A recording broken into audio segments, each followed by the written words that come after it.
नमस्कार। आज हम जिस विषय की गहराई में उतर रहे हैं वो हम सबकी जिंदगी से जुड़ा है। बिल्कुल।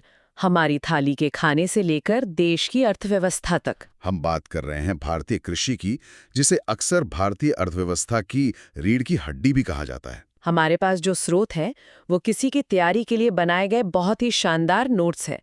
इसमें हर जानकारी करीने से रखी गई है। तो आज हमारा मिशन है इन नोट्स को खोलना और इसके पीछे की बड़ी तस्वीर को समझना। बिल्कुल। और ये सिर्फ आंकड़ों की बात नहीं है, ये समझने की बात है कि देश की आधी से ज्यादा आबादी की रोजी रोटी कैसे चलती है। तो चलिए शुरू करते हैं। सबसे पहली बात जो इन नोट्स में दी गई है वो है इसका पैमाना, मतलब स्केल। हाँ, 2011 की जनगणना के हिसाब से देश की करीब 54.6% आबादी खेती किसानी में लगी है। आधे से ज्यादा लोग। बिल्कुल, आधे से ज्यादा। और उससे भी ज्यादा हैरान करने वाली बात यह है कि भारत की कुल जमीन का लगभग 51% हिस्सा खेती के लिए इस्तेमाल होता है। सोचिए, अगर हम भारत को अंतरिक्ष से देखें तो हमें आधे से ज्यादा देश में खेत ही नजर आएंगे। ये सिर्फ एक प्रोफेशन नहीं है, ये हमारे देश के भूगोल का हिस्सा है। वाकई। अब इन नोट्स में खेती के अलग अलग अंदाज बताए गए हैं और इसमें एक बात मुझे बहुत मौलिक लगी। कौन सी? जीवन निर्वाह कृषि। यानी किसान सिर्फ अपने परिवार का पेट भरने के लिए अनाज उगा रहा है, बाजार में बेचने के लिए नहीं। और नोट्स कहते हैं कि भारत में ज्यादातर यही होता है। हाँ, और ये भारत की कृषि की जमीनी हकीकत है। इसी से जुड़ा है इसका दूसरा पहलू, गहन कृषि। अच्छा। जब एक छोटे से खेत पर पूरे परिवार का पेट पालने का दबाव होता है, जैसा कि उत्तर प्रदेश या बिहार में है, तो किसान उसी जमीन से ज्यादा पैदावार निकालने की कोशिश करता है। मतलब ज्यादा खाद, बेहतर बीज और सिंचाई का इस्तेमाल करके। बिल्कुल, ये जरूरत में से निकली एक तकनीक है। और एक तरीका तो बिल्कुल ही अलग है, वो क्या कहते हैं, झूम कृषि। हाँ, स्थानांतरित कृषि भी कहते हैं इसे। ये पूर्वोत्तर भारत में होती है। इसमें जंगलों को जलाकर जमीन साफ की जाती है, कुछ साल खेती होती है और फिर जमीन की उपजाऊ शक्ति कम होने पर अगली जगह चले जाते हैं। हाँ, नोट्स में इसे पर्यावरण के लिए हानिकारक बताया गया है। सही है। हाँ, आज के नजरिए से देखें तो ये हानिकारक लगता है। जंगल कटते हैं, मिट्टी बहती है, लेकिन हमें ये भी समझना होगा कि ये उन समुदायों के लिए सदियों से चली आ रही एक जीवन शैली है। तो यहाँ एक बड़ा संघर्ष है परंपरा और पर्यावरण के बीच। बिल्कुल। इसका समाधान सिर्फ इसे बंद कर दो कहना नहीं हो सकता। सही बात है। और इन सब तरीकों के बीच किसान अपने जोखिम को कम करने के लिए भी कुछ करते होंगे। हाँ, बिल्कुल। और यहीं पर मिश्रित कृषि की भूमिका आती है, जो भारत में बहुत आम है। खेती के साथ साथ पशुपालन। एग्जैक्टली। ये किसान के लिए एक तरह का इंश्योरेंस है। अगर किसी साल सूखा पड़ गया या फसल खराब हो गई, तो दूध, अंडे या पशुओं से होने वाली आय परिवार को संभाल लेती है। मतलब किसान हर तरह से अपनी जिंदगी को सुरक्षित करने की कोशिश करता है। और किसान का यही जोखिम कम करने का तरीका हमें सीधे भारतीय कृषि के दिल में ले जाता है, उसका कैलेंडर। उसका पूरा साल सिर्फ 3 शब्दों के इर्द गिर्द घूमता है, रबी, खरीफ और जायद। हाँ। ये हिस्सा नोट्स में सबसे महत्वपूर्ण बताया गया है, फसल ऋतुएं। इसे समझना मतलब भारतीय किसान के साल भर के काम को समझना। सबसे पहले आती है रबी की फसल। ये सर्दियों में बोई जाती है, यानी अक्टूबर-दिसंबर के आसपास। और गर्मियों की शुरुआत में काटी जाती है, जैसे गेहूं, चना, सरसों। इसे याद रखने का एक सरल तरीका है कि रबी की फसलों को उगने के लिए ठंडे और शांत मौसम की जरूरत होती है। अच्छा, और इसके ठीक उलट है खरीफ की फसल, जो पूरी तरह से मानसून का खेल है ना? बिल्कुल।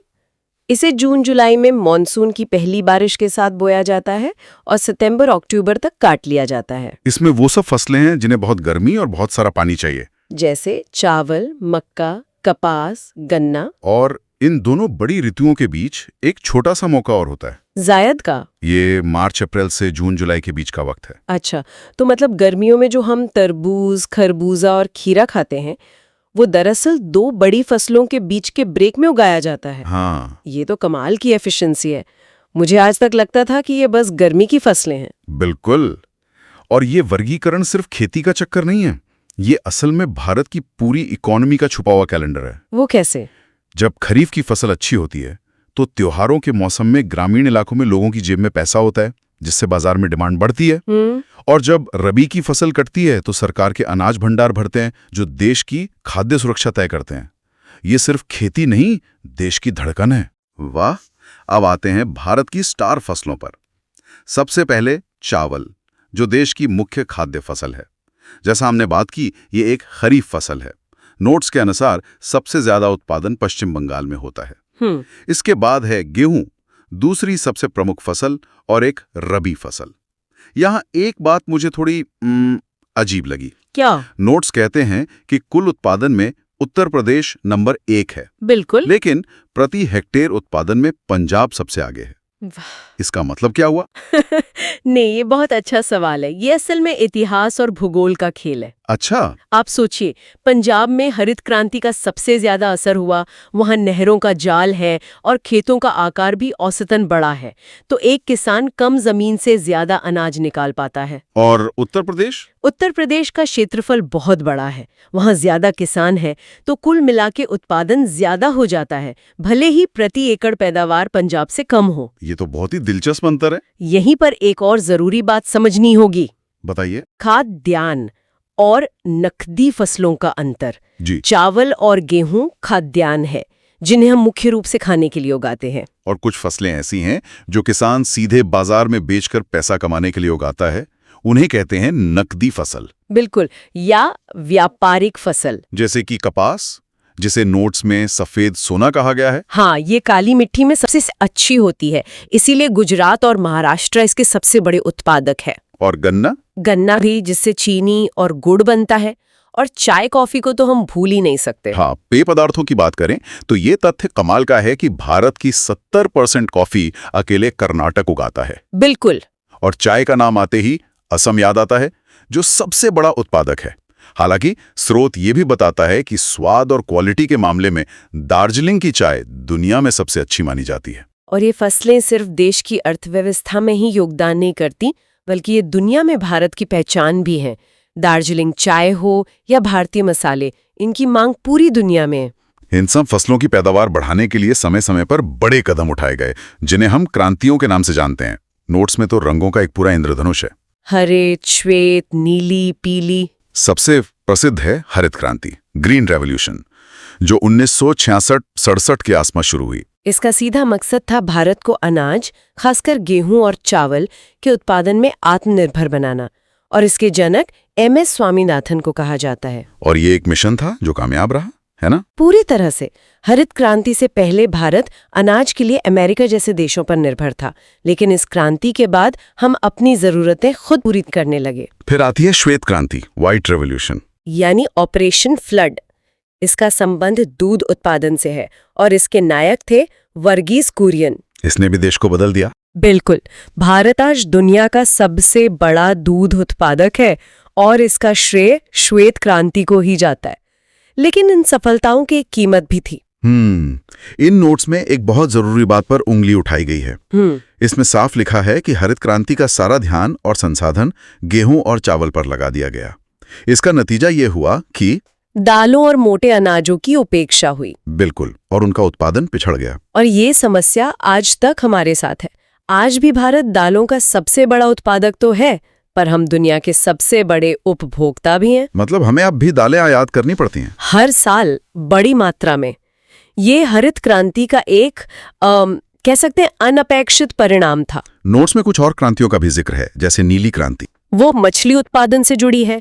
फिर पीली क्रांति तिलहन से, और गोल क्रांति आलू उत्पादन से। ये सब भारत के कृषि क्षेत्र को विविध और मजबूत बनाने के प्रयास थे। बिल्कुल। ये सब कुछ, चाहे गहन कृषि हो या हरित क्रांति की सफलता, एक ही चीज पर निर्भर करता है, पानी। सही बात है। और भारत में पानी हमेशा मानसून की मेहरबानी पर नहीं छोड़ा जा सकता। यहीं पर सिंचाई की पूरी कहानी शुरू होती है। हाँ। नोट्स के मुताबिक भारत में सिंचाई का सबसे बड़ा साधन नलकूप यानी ट्यूबवेल्स हैं। लगभग 46% सिंचाई इनसे होती है। हाँ, उत्तर भारत में तो ये बहुत आम है, और यहाँ भूगोल का प्रभाव साफ दिखता है। वो कैसे? उत्तर भारत के मैदानी इलाकों में जमीन नरम है और भूजल आसानी से मिल जाता है, इसलिए वहाँ नलकूप और नहरें खोदना आसान है। लेकिन दक्षिण भारत में? दक्षिण भारत एक पठारी इलाका है, वहाँ की जमीन चट्टानी है, वहाँ नलकूप खोदना बहुत मुश्किल और महंगा है। तो वहाँ किसान क्या करते हैं? वहाँ हजारों सालों से एक अलग तकनीक इस्तेमाल होती है, तालाब। बारिश के पानी को बड़े बड़े तालाबों में इकट्ठा कर लिया जाता है। और फिर पूरे साल खेती के लिए इस्तेमाल किया जाता है। बिल्कुल। तमिलनाडु और आंध्र प्रदेश जैसे राज्यों में आज भी ये सिंचाई का मुख्य साधन है।